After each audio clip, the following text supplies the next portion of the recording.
A nossa segunda pergunta se refere, né, agora saindo um pouco aí do âmbito do direito das sucessões e indo especificamente para o direito de família, a partilha de imóvel financiado.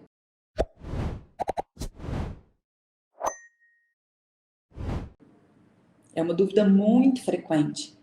O casal adquiriu um imóvel, ou eu adquiri um imóvel antes do casamento, financiei, Sistema Financeiro de Habitação, Caixa Econômica Federal. Casei, paguei parcelas durante o casamento e agora eu quero me divorciar, decidi me divorciar. Então, o meu cônjuge tem direito a esse apartamento? Não se esqueça, deixe seu like, faça a inscrição no canal.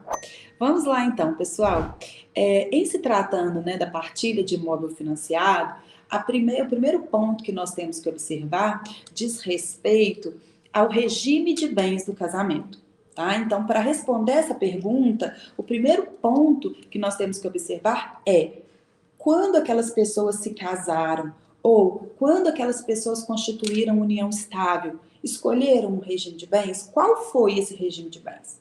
Tá? E aí é importante esclarecer para vocês desde já que nós temos 4 regimes de bens previstos de forma expressa no nosso Código Civil.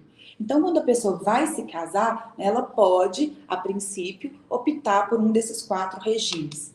Mas, para além desses 4 regimes, a lei também permite que a pessoa possa mesclar regras de um regime com o outro, criando um regime misto, também chamado de regime híbrido, e também permite que a pessoa crie regras próprias para aquele próprio casal, né, para os efeitos patrimoniais da minha relação.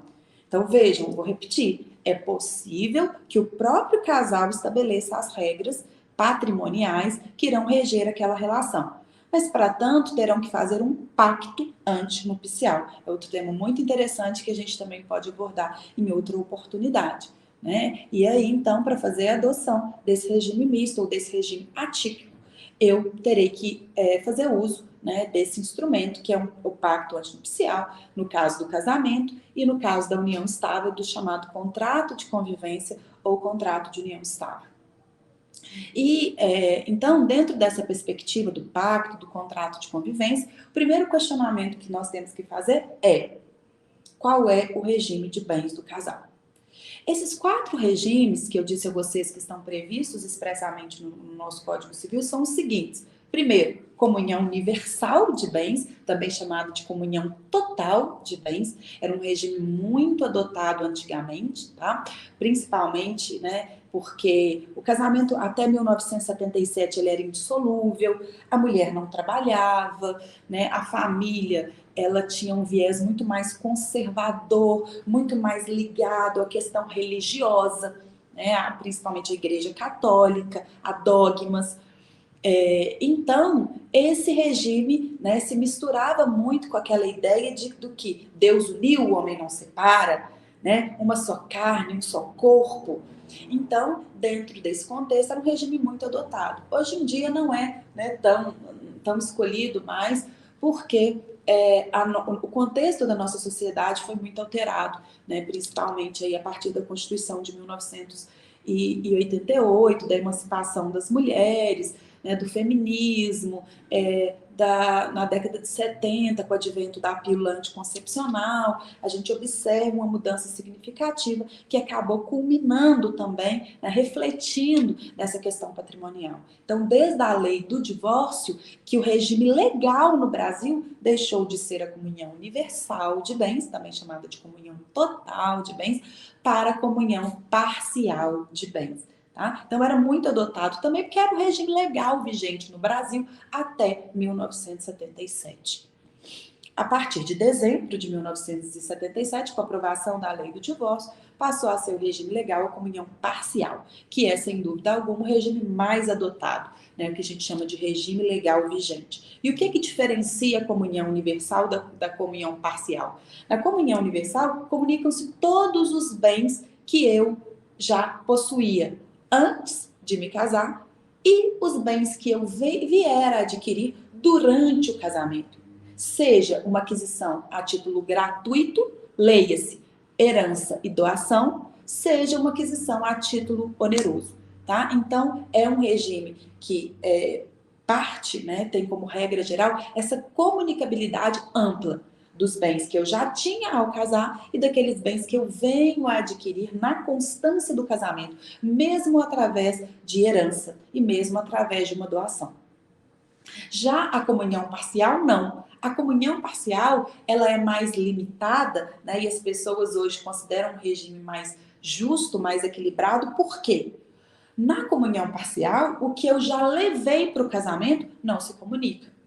O que eu vier a adquirir na constância do casamento, apenas a título oneroso, irá se comunicar. Então vejam só, na comunhão parcial, não se comunica herança nem doação. Não serão partilhados os bens que eu receber de herança e os bens que eu receber através de um contrato de doação.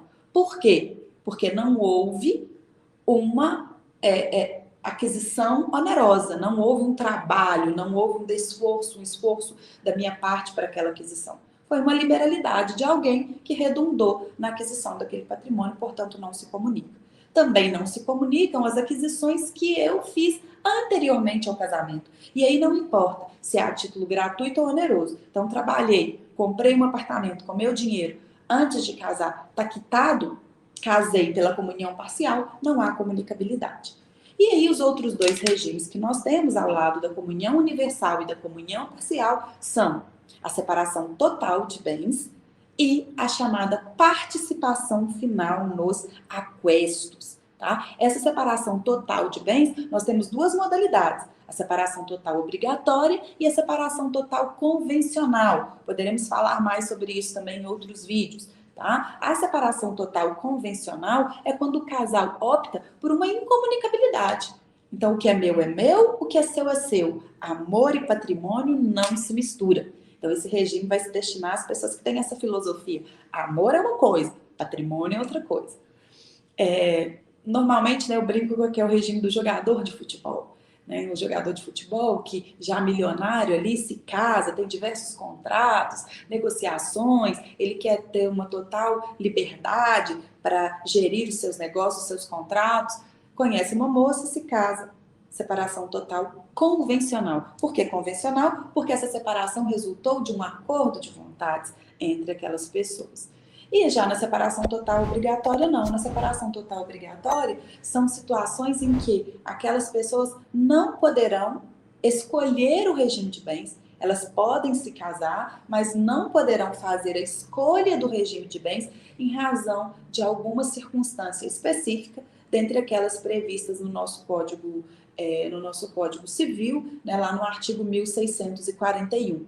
Então, quando o artigo 1641 diz o casamento será pela separação total obrigatória. Quais são essas hipóteses? Pessoas maiores de 70 anos, as pessoas que dependerem de suprimento judicial para se casar, de uma autorização judicial para se casar, e, por fim, as pessoas que se casarem com violação às chamadas causas suspensivas do casamento, que são situações previstas lá no artigo 1523, que a gente pode também falar em outra oportunidade. Tá? Então, essas são as modalidades de separação total. Né? A obrigatória, quando a pessoa não pode escolher o regime de bens, o caso mais clássico são das pessoas maiores de 70 anos, e a separação total convencional, que resulta de um acordo de vontades entre aqueles cônjuges. E o último regime, participação final nos aquestos, é um regime que não pegou no nosso país, ele foi importado dos países do primeiro mundo, né?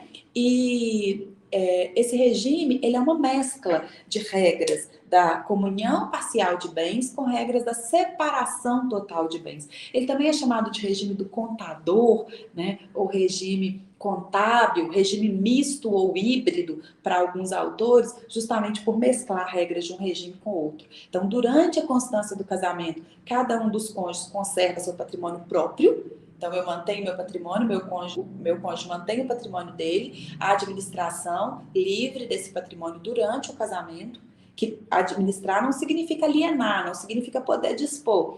E ao final, quando esse casamento terminar, pela morte ou pelo divórcio, haverá comunicabilidade apenas daqueles bens adquiridos a título oneroso. Tá? Então, a participação final nos aquestos é um regime previsto em 17 artigos, tá? É bastante complexo, a gente pode também falar sobre isso em outro vídeo, mas está dentro aí hoje dos regimes tipificados dentro da nossa legislação. Feita essa abordagem, essa contextualização, pessoal, a gente já consegue responder a pergunta, né? Então, adquirir um imóvel financiado, meu cônjuge tem direito a esse bem, né? Tem direito à partilha, a integrar, né? A partilha desse patrimônio?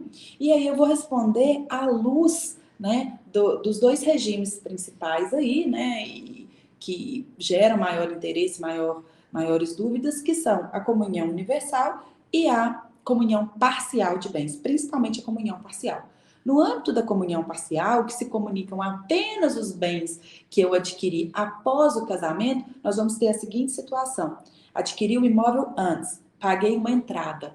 Sobre os valores que eu paguei antes do casamento, não há comunicabilidade. Sobre as prestações que foram pagas durante a constância do casamento, aí sim, né, elas vão integrar essa partilha, elas deverão ser incluídas na meação. Não pelo valor em espécie, mas sim convertidas num percentual. Então, qual percentual do imóvel que foi pago antes do casamento? Não há comunicabilidade. Paguei 10%, 20%, 30%. Esses 30% continuam incomunicáveis. E durante a constância do casamento até o divórcio, eu paguei quanto? Né? Qual foi a quitação que foi feita? Corresponde a qual percentual daquele bem? A 40%. Então, sobre os 40%, haverá comunicabilidade. 20% para um, 20% para o outro, considerando o valor do imóvel na data do divórcio e não o valor que o imóvel tinha quando da aquisição. Por isso que a gente precisa converter num percentual. E na comunhão universal de bens, aí sim haverá comunicabilidade, né? Até mesmo do valor da entrada. Então, se eu me caso pela comunhão total ou universal de bens, haverá comunicabilidade sim daquele imóvel referente ao que tiver sido quitado, ao que tiver sido pago até a data do divórcio, tá? E aí, gente, eu queria fazer uma ponderação importante que é a seguinte: Andressa, eu me separei de fato, mas não divorciei. Continuei a pagar as prestações. E aí? Não tem a sentença do divórcio? Vai ter que partilhar? E a resposta é não. Andressa, mas como assim eu não divorciei? Estou casado no papel e não vou ter que partilhar? A resposta não. Desde que você consiga provar essa separação de fato. Ou seja, que você não convivia mais maritalmente, que não existia mais um vínculo, uma convivência conjugal entre vocês, né? Não viviam mais como marido e mulher, tá? E aí nem sempre essa prova é fácil quando as pessoas continuam a residir no mesmo imóvel. Agora, quando um sai, começa a viver a vida, o outro também, e eu tenho provas efetivas dessa separação de fato, isso fica mais fácil. E aí eu terei que partilhar apenas aquelas prestações que forem pagas até o momento dessa separação de fato. Muito embora o divórcio possa vir a ocorrer 1 ano depois, 2 anos depois, né, a depender aí da iniciativa de cada um, né, conforme nós vamos falar aí na nossa terceira pergunta, que será justamente como faço para me divorciar.